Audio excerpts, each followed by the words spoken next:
সালামু আলাইকুম রহমতুল্লাহ। দর্শক, জাতীয় সাংস্কৃতিক সংগঠন কলরবের জনপ্রিয় শিল্পী মুফতি সাঈদ আহমদ, গতকালকে তিনাকে অপহরণ করা হয়েছে।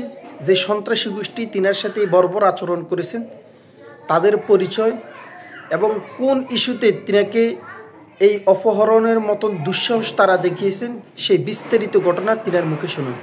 আমরা পরিস্থিতিটা শান্ত হোক, পরে আসবো। এখন এতগুলো মানুষের মাঝখান দিয়ে তো আমি ঢাকায় যেতে পারি না। তো এরা আমাকে সামনে নিয়ে চললো, আর যে এলাকার নাম বলছেন ওখানে যাওয়ার পরে দেখি কিছু যুবক লাঠি আরো অনেক কিছু অস্ত্র নিয়ে দাঁড়ানো। তো ওরা গাড়িতে দরজা টোকা দিচ্ছে আমাকে বের হওয়ার জন্য, বের হন। তা আমি বের হলাম। বের হওয়ার পরে একজন গাড়িতে আঘাত দিবে। আমি বললাম, ভাই কেউ গাড়িতে আঘাত দিয়েন না। ওপর দিকে আরেকজন বলতেছে পেট্রোল ঢাল, গাড়ি পুরা।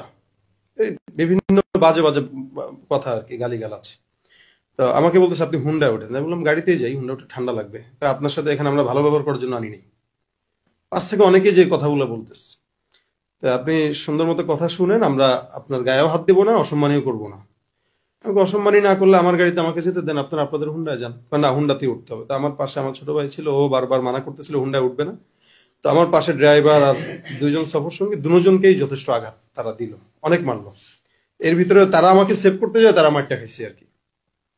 তো তখন আমি বললাম ঠিক আছে, মারামারির দরকার নেই, হুন্ডায় উঠো। এর ভিতরে হুন্ডায় উঠলাম। আরেক জায়গায় এসে একটু ব্যাকে আসলো, এসে একটা জঙ্গলের রাস্তা দিয়ে নিয়ে গেল আর কি। আমি বললাম ভাই এদিকে কোথায়, আপনারা এমন জায়গায় বসেন যেখানে মানুষ আছে।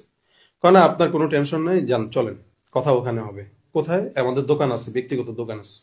আচ্ছা, ব্যক্তিগত দোকানে আপনারা এটা কোন জায়গাটায়? পেরেশানি নিয়েন না। আচ্ছা, আমি পেরেশানি নাই, কিন্তু আমার তো জানতে হবে কোথায় নিচ্ছেন আপনি। এই বলে বলে তারা একবার এইদিকে দাঁড়া, একবার ওদিকে দাঁড়া, অনেক দূরে নিয়ে গেল।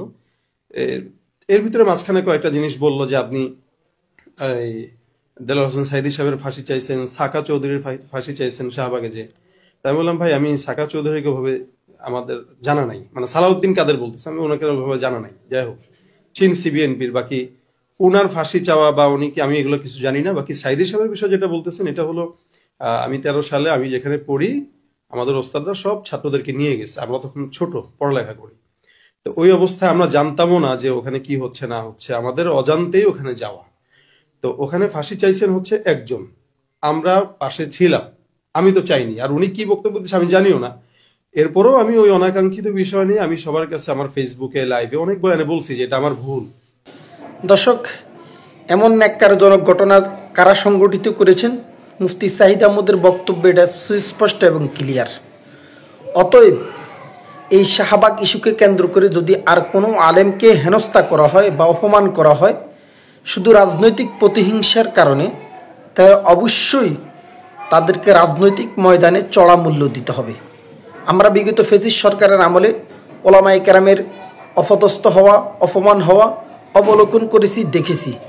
যদি জুলাইয়ের বিপ্লবের পরে আবারও কোনো আলেমকে হেনস্থার শিকার হতে হয় রাজনৈতিক প্রতিহিংসার কারণে, যদি কোনো আলেমকে আবারও অপমানিত হতে হয়, অপদস্থ হতে হয়, গুম হতে হয়, তাহলে এই জুলাইয়ের বিপ্লবের উদ্দেশ্য কী?